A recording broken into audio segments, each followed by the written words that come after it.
Bonjour à tous et bienvenue dans cette nouvelle vidéo. Aujourd'hui il s'agit d'un nouvel update lecture et je vais vous parler de 4 romans. Le premier livre dont on va parler c'est La Nounou Barbue d'Aloysius Chabosso aux éditions Erol, que je remercie pour l'envoi de ce roman.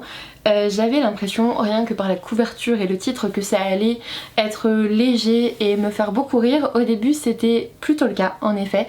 En fait on va suivre Cathy qui élève seule ses 2 enfants qui s'appellent Lucas et Pilou. Et en gros elle les élève seule depuis que son mari s'est barré avec l'assistante à forte poitrine ou quelque chose comme ça. Bref, son mari s'est barré, il la laisse toute seule avec les enfants. Elle se retrouve, quand même ils avaient déménagé donc c'est plutôt pas mal parce qu'elle est plus sur Paris. Elle se retrouve à côté de la tante Lulu qui l'aide beaucoup avec les enfants. Cathy elle reprend le salon de coiffure de la tante Lulu et comme ça bah écoutez elle peut avoir une vie professionnelle et avoir quelqu'un qui garde ses enfants, c'est quand même plutôt agréable. Sauf que voilà, la tante Lulu elle a voulu faire quelques cascades et en gros elle va se retrouver sur un escabeau qu'elle va bien sûr dégringoler, elle va se retrouver avec un plâtre et ne plus pouvoir garder les enfants évidemment. Du coup on va avoir besoin d'une nounou, sauf que vous êtes au milieu de nulle part dans un tout petit village. C'est pas évident de trouver une nounou déjà de base en ville, alors perdu au milieu de nulle part avec que des retraités autour de vous, c'est pas forcément évident, c'est clair. Et elle va avoir plusieurs profils assez marrants hein, de candidature, enfin moi ça m'a fait marrer, c'était assez cliché mais c'était drôle. Et puis un jour il y a un grand homme barbu, type bûcheron hein, vraiment, la chemise à carreaux, voilà tout, qui va proposer sa candidature. Et franchement il semble le plus équilibré de toutes les nounous potentielles qu'on a pu avoir depuis le début. Donc Cathy elle va dire bah allez on va tenter quoi, surtout que la tante Lulu elle est là pour le surveiller parce qu'elle peut peut-être pas courir après les enfants mais elle est là quand même dans la maison parce que voilà.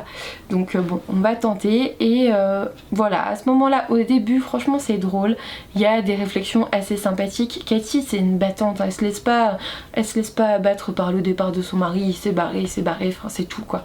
Elle voit à quel point en fait elle s'est trompée sur son compte et à quel point c'est un infâme connard hein, tout simplement. Après je vais pas vous cacher que j'ai eu l'impression au tout début que l'auteur faisait des petites blagues calculées pour justement plaire au public et attraper le lecteur. Voilà, je me suis sentie attrapée d'un coup, voilà, comme s'il avait planté ses griffes dans mon pull.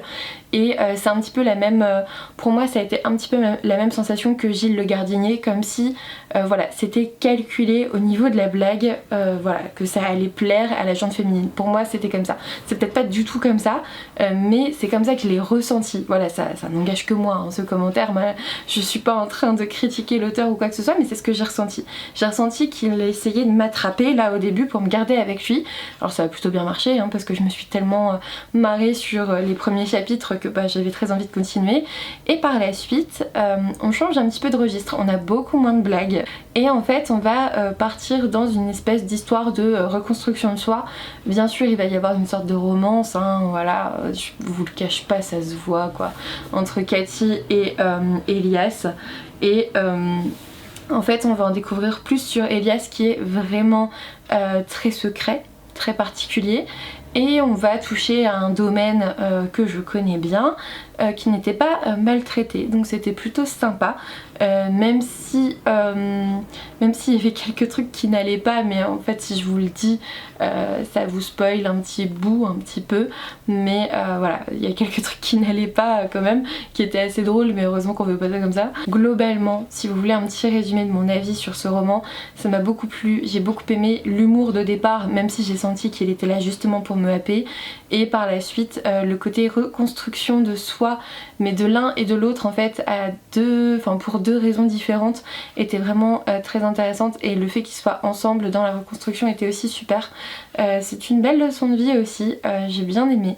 Ça fait réfléchir sur sa propre condition, sur sa propre évolution en fait, et voilà, c'est un roman que j'aime beaucoup, c'est un roman à la fois doux, un peu romantique et intelligent aussi, et c'est ça que j'aime beaucoup avec les éditions Erol, c'est que à chaque fois vous avez l'impression que vous allez vous retrouver dans une histoire que vous avez déjà lue, déjà écrite en fait, mais en même temps la plupart des histoires ont déjà été écrites quelque part hein, voilà, il faut le savoir, on n'invente jamais rien de vraiment nouveau, il y a toujours des ressemblances avec d'autres récits récit. Et ce que j'aime bien avec les éditions Erol, c'est qu'il y a toujours une profonde réflexion de développement personnel, on va dire, plus ou moins cachée. Là c'est très bien intégré dans le récit, il n'y a aucun problème. Et surtout c'est très intelligent, ça fait réfléchir, il y a un côté très psychologique chez les éditions Erol. Et vous vous doutez que j'aime énormément ça. Du coup j'étais très contente de pouvoir découvrir ce roman. Et voilà, j'ai hâte de découvrir d'autres romans de cette maison d'édition parce que c'était un très bon moment de lecture. Ensuite, alors là j'ai sorti une petite relique de ma pile à lire, j'ai lu La Tresse de Laetitia Colombani aux éditions Grasset. Alors je l'ai lu parce qu'il y avait un book club sur Livre Addict en fait qui était proposé et je me suis dit que c'était l'occasion en fait tout simplement. Dans ce roman on va suivre 3 femmes qui ont 3 vies bien différentes sur des continents bien différents. On va suivre Smita, c'est ça, Smita qui est une intouchable en Inde, c'est-à-dire qu'elle est dans la caste de la plus pauvre et la plus misérable de l'Inde. En gros elle ramasse les excréments, enfin les pots de chambre et tout de toute la maison, de tout le village en fait, enfin, c'est atroce. Et en fait le fait d'être intouchable ça se transmet de génération en génération, et elle ce qu'elle ne veut pas c'est justement le transmettre à sa fille. Et elle voudrait que sa fille aille à l'école, qu'elle fasse des choses de petite fille en fait tout simplement, et qu'elle n'apprenne pas ce métier absolument atroce. Mita, vraiment des 3 femmes présentées dans ce roman, c'est celle qui m'a le plus marquée, qui m'a le plus intéressée aussi parce qu'au niveau culturel on en apprend beaucoup, au niveau de la religion en Inde, voilà, de la condition de la femme, etc. C'est quelque chose qui m'a beaucoup intéressée. Donc j'ai beaucoup aimé Smita dans ce roman, j'ai beaucoup aimé la suivre. Après je suis un peu restée sur ma fin à la fin, même si on sent que c'est pas une fin, une mauvaise fin, voilà, je suis un peu restée sur ma fin. Après on suit aussi Julia en Sicile. Alors elle c'est les seules qui m'a laissé le plus indifférente, hein, je suis navrée. En fait elle travaille dans l'atelier de son père, elle travaille dans la préparation en fait des cheveux pour faire des perruques et tout ça, bref, un atelier dans lequel on traite les cheveux avec différents produits, et en fait son père va être victime d'un accident et Julia va se retrouver à la tête de l'entreprise familiale. Donc il y a plein de réflexions après sur la mort des parents, etc. C'était vachement bien ça à ce côté là, mais Julia voilà, elle va essayer de trouver son indépendance dans une famille italienne assez protectrice, conservatrice aussi, et c'est pas forcément évident de s'affirmer en tant que femme aussi dans cette famille là, dans cette société là. Et j'ai trouvé ça aussi très bien fait, même si j'avoue que c'est celle qui m'a le moins touchée, le moins intéressée, parce que c'est peut-être une histoire que j'ai plus l'habitude d'entendre dans mon métier, et du coup j'ai peut-être eu une impression de déjà vu en fait avec elle, même si c'était très intéressant quand même, il n'y a pas de souci, mais voilà, c'était un peu plus habituel pour moi. Et puis il n'y avait pas le côté culturel de Smita. Et derrière on a aussi Sarah qui habite au Canada, qui est avocate associée je crois, qui veut ou alors qui veut un poste d'associé. Bref, elle est avocate dans un grand cabinet, mais vous savez, enfin, les cabinets d'avocats c'est des grands hommes, hein. On a très peu de grandes femmes qui y arrivent, et Sarah, elle a tout sacrifié pour sa carrière. C'est une femme totalement dédiée à sa carrière. Elle a eu 2 mariages qui ont fait un gros flop, elle a 2 enfants qui ne la voient pas beaucoup à cause de son métier. C'est son choix, elle veut s'investir dans sa carrière, elle veut réussir, elle veut faire comme tous les hommes avocats et arriver associée, enfin en tout cas à la tête du cabinet d'avocats dans lequel elle travaille, et elle sacrifie tout pour ça, pour être la meilleure en fait. Et je peux comprendre ça parce qu'au final j'ai fait quand même 10 ans de médecine, j'ai un peu sacrifié beaucoup de choses pour la médecine, hein. Bon, pour ma carrière, enfin en 10 ans on a le temps d'avoir des enfants, de se marier, de faire des trucs, et moi je suis toujours étudiante au bout de 10 ans, donc voilà, j'ai un peu plus compris Sarah, c'est vrai. Je pense que beaucoup ne la comprendront pas. Tous ceux qui n'ont pas vraiment d'attachement à leur travail ou tout ça, forcément vous retrouverez moins dans Sarah. Moi j'avoue que je m'y suis vraiment retrouvée, et Sarah en fait tout va basculer lorsqu'elle va apprendre qu'elle est atteinte d'une grave maladie, et en fait on va se retrouver face à un cas de discrimination au travail, et tout son univers qu'elle a passé des années à bâtir s'écroule d'un coup en fait avec cette maladie là qui lui tombe dessus. Et son développement psychologique est très très intéressant, son évolution est très intéressante, et ça m'a beaucoup touchée, mais aussi au niveau personnel ça a fait écho aussi à mon histoire de 1, parce que j'ai ce côté un peu carriériste, même si j'irai jamais aussi loin que Sarah, hein, clairement. et aussi parce que sa maladie, bah voilà, ça a touché quelqu'un que je connais, voilà, il y a quelques années, et forcément ça a remué pas mal de choses en moi, évidemment. En fait, moi je trouve qu'un livre, à partir du moment où il fait écho à votre propre histoire personnelle, il est encore meilleur en fait pour vous que pour les autres qui n'ont pas vécu ça.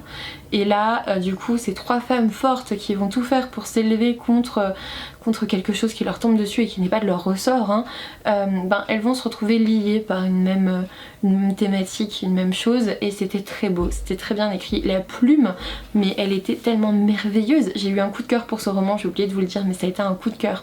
La plume est magnifique, j'ai adoré, vraiment j'ai adoré. Quand il y aura d'autres romans de Laetitia Colombani, je peux vous dire que je vais les lire. J'ai adoré, regardez. D'ailleurs, il y a même des signés pour vous montrer à quel point j'ai adoré certains passages. J'ai adoré, tout simplement. Je vous invite à aller voir le blog si jamais vous voulez d'autres précisions. Mais franchement, j'ai préféré en effet Smita, puis Sarah, puis Julia. Mais ces destins de 3 femmes fortes et déterminées, c'est vraiment quelque chose qui m'intéresse beaucoup. Et dans leurs conditions propres, c'était très intéressant. C'était beau de voir aussi comment elles se retrouvent, même si on s'en doute, hein. Clairement depuis le début j'avais compris, mais c'est très bien fait et vraiment je vous le conseille à 100%, surtout que maintenant il est sorti au livre de poche je crois, donc il coûte plus très cher maintenant. Ensuite, je voulais vous parler de Cimetière de Stephen King, donc aux éditions Le Livre de Poche. C'est un roman dont j'ai lancé la lecture commune jusqu'au 19 mai je crois, et j'ai mis 1 semaine et demie à le lire. Voilà. En fait, après les 2 romans là, bon, j'en ai lu un autre entre deux, je vous en parlerai juste après, mais Cimetière c'était d'un long, oh là là, il fait 600 pages. Et c'était pas méga addictif, hein. En fait on va suivre la famille Creed qui vient d'emménager forcément dans une maison, dans un petit village méga enfin pas abandonné, mais vous savez assez isolé, voilà, pas très loin, il y a un vieux cimetière indien, voilà, vous voyez un petit peu où je veux en venir. Et on a ce voisin super cool en fait, franchement j'ai adoré le personnage du voisin qui s'appelle Jude avec sa femme Norma. Ce sont vraiment en fait mes personnages préférés parce qu'ils avaient ce côté un peu bizarre et ce côté papy mamie attachant, et c'était plutôt cool. Alors la famille Creed, donc c'est le papa, la maman, Ellie la grande sœur et Gage le petit bonhomme. Donc ils s'installent dans cette maison et puis on leur dit de faire attention parce que voilà, il y a une route qui passe juste entre leur maison et celle des voisins, et il y a plein de gros camions qui passent par là, et il y a déjà eu plein d'accidents. D'ailleurs, pas très loin de la maison de la famille Creed, il y a un cimetière des animaux, d'où ça, parce que ils se font tous shooter sur la route en fait, tout simplement. On va tomber en fait dans une histoire un peu particulière avec le Wendigo, avec un cimetière indien, etc., ce que je vous disais. Et en fait pour moi ce roman n'est pas du tout angoissant, je n'ai pas eu peur une seule seconde, mais jamais. Franchement, à part à la fin où on se demande vraiment ce qui va se passer, mais sans plus, hein, sans plus. Franchement, je me disais bon comment ça va se finir, mais j'étais pas angoissée, c'était pas comme dans un thriller en fait. Voilà, c'était vraiment sans plus. Et en fait il y a une dimension magique quelque part. Et ouais, la fin n'était pas prévisible dans le sens où de toute façon c'est une fin ouverte. Donc vous pouvez décider un petit peu de ce qui se passe à la fin pour les personnages. Il y a un moment où j'ai été très surprise, je pensais pas qu'il y aurait ce rebondissement en fait à un moment donné, donc ça c'était cool. Mais les 200 premières pages, j'ai trouvé que c'était très introductif, que c'était bourré de descriptions, mais surtout très introductif. En fait il ne se passait rien du tout. On commençait avec voilà, l'emménagement de la famille Creed et voilà. Oh, un cimetière des animaux, et c'est tout quoi. C'était super long le début, franchement, c'est pour ça que ça m'a pris aussi longtemps, parce que j'avais pas du tout envie d'y retourner. Maintenant ça a été une bonne lecture pour moi, j'ai plutôt bien apprécié l'histoire, j'ai bien apprécié le dénouement et la fin, même si j'aurais voulu une fin plus tranchée en fait. J'aime pas devoir décider de la fin, moi ça m'agace. Pour moi un roman avec une fin ouverte, selon comment c'est fait, pour moi c'est un roman qui n'est pas fini. Il y a des romans avec des fins ouvertes qui sont vraiment très intelligents. Là ça l'a pas fait avec moi. J'ai eu peur de la peine de lecture à cause de ce roman, mais vraiment j'ai eu peur de ne plus arriver à lire avec ce roman, et franchement j'ai du mal à m'en sortir hein, parce que là j'ai commencé un nouveau roman, en 3 jours j'ai dû lire 150 pages hein, alors que d'habitude il serait déjà terminé. J'ai frôlé la peine de lecture. Je pense que j'ai eu une sorte de peine de lecture pendant quelques jours parce que j'ai pas du tout envie d'y retourner. En plus 600 pages quand c'est long comme ça c'est compliqué. Du coup ouais, je pense que je verrai le film quand je pourrai. Après j'ai vu qu'il y avait pas mal de différences par rapport au roman, mais je pense que le film va me faire bien plus flipper et que je vais bien plus adhérer au film en fait. Le roman... franchement, je suis pas sûre de le garder, hein. Je pense qu'il va finir dans une boîte à livres à un moment donné parce que il m'a vraiment pas plus plu que ça. Voilà, après c'est pas pour ça. En plus, le pire, c'est que c'est mon premier King et du coup ça me fait peur parce que j'en ai d'autres de King dans ma bibliothèque et j'espère que je vais adhérer. Bon, j'ai vu l'avis de Séverine de Il est bien ce livre sur Monsieur Mercedes et Carnet Noir, donc ça m'incite en effet à sortir Mister Mercedes de ma pile à lire, heureusement, mais sinon compliqué quoi.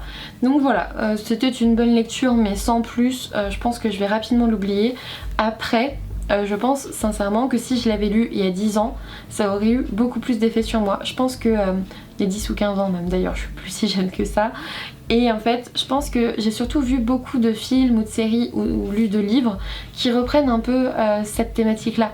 Sauf que ce roman, il est sorti en 82 ou 83, je sais plus, bref, avant ma naissance. Et oui, quand même. Et en fait, je pense que je l'ai lu trop tard. Je pense qu'il est sorti il y a trop longtemps pour me plaire vraiment. Je pense que il avait un petit goût de déjà vu en fait. J'avais l'impression d'avoir déjà lu cette histoire, mais parce que j'ai dû voir des histoires qui s'inspiraient un peu de ce roman ou qui en découlaient tout simplement et pas l'inverse. Donc voilà, si jamais ça vous intéresse personnellement, je pense que j'aurais peut-être dû plutôt me faire le film et puis c'est tout. Parfois lire le bouquin c'est pas toujours la meilleure chose à faire. Et enfin je vais finir avec un super coup de cœur, il s'agit de Vers de lierre de Louise Le Bars aux éditions Noir d'Absinthe. Donc c'est un roman que j'ai absolument adoré et dévoré, et d'ailleurs c'est peut-être pour ça que j'ai un peu moins aimé Cimetière parce que j'ai lu celui-là avant. Dans cette histoire on va suivre Olivier qui est écrivain mais qui souffre d'un genre de syndrome de la page blanche parce qu'il n'arrive plus à écrire, il ne trouve plus sa muse et il va retourner dans le petit village de sa grand-mère je crois qui vient de décéder pour mettre un peu ses affaires en ordre, et il va retomber parce qu'il en avait entendu parler quand il était plus petit dans un genre de mythe local qui reprend le ver de lierre. Le ver de lierre, qu'est-ce que c'est? C'est une sorte de vampire végétal qui aspire votre vie, on va dire ça comme ça, et qui vient surtout au printemps, si je me souviens bien. Voilà, en tout cas Olivier lui va trouver ce mythe mais incroyable, et puis il va en plus faire la connaissance des habitants du village et notamment deux jeunes femmes assez particulières, très mystérieuses, qu'on rencontre pas souvent, et deux jeunes femmes anglaises en plus, donc voilà, pas forcément bien intégrées dans un petit village français. Et Olivier lui il va être très inspiré par ce mythe et par l'histoire de ce petit village, et il va chercher à en savoir encore et encore et encore plus. Et forcément on va découvrir avec lui la légende du ver de lierre et surtout le fin mot de l'histoire, c'est ça qui est intéressant. J'ai beaucoup aimé le dénouement, j'ai beaucoup aimé la plume de Louise Le Bars, vraiment la plume m'a happée mais dès le départ, c'est vraiment quelque chose qui a vraiment haussé la qualité du récit. J'ai adoré le côté légende, mythe local d'un petit village, j'ai trouvé ça trop cool, et puis le dénouement m'a véritablement surpris.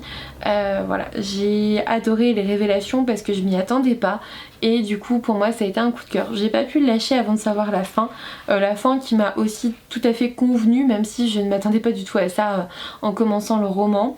En plus la couverture est absolument magnifique, franchement c'est un roman que je vous conseille vraiment, c'est bien écrit, le côté légende est vraiment bien fait. J'ai bien aimé, d'ailleurs je me suis surprise à un moment donné, je me souviens, il y a eu une révélation à la fin et je me suis surprise à revenir au début en me disant ah mais oui c'était ça alors du coup ce qui se passait au début. Voilà, c'est le genre de roman qui marche totalement avec moi. Je vous le conseille vraiment, si j'ai su piquer votre curiosité, je pense que vous ne serez pas déçus. Cette update lecture est maintenant terminée, j'espère qu'il vous aura plu. Globalement, franchement, ça a été 3 bonnes lectures, 2 coups de cœur, une très bonne lecture et une bonne lecture qui m'a pris 2 semaines quoi. N'hésitez pas à me dire en commentaire si vous avez déjà lu certains de ces romans ou si j'ai réussi à piquer votre curiosité. Un petit pouce bleu, un abonnement si ça n'est toujours pas fait, un soutien sur YouTube, ça me ferait super plaisir. Et puis moi je vous dis à bientôt pour une nouvelle vidéo.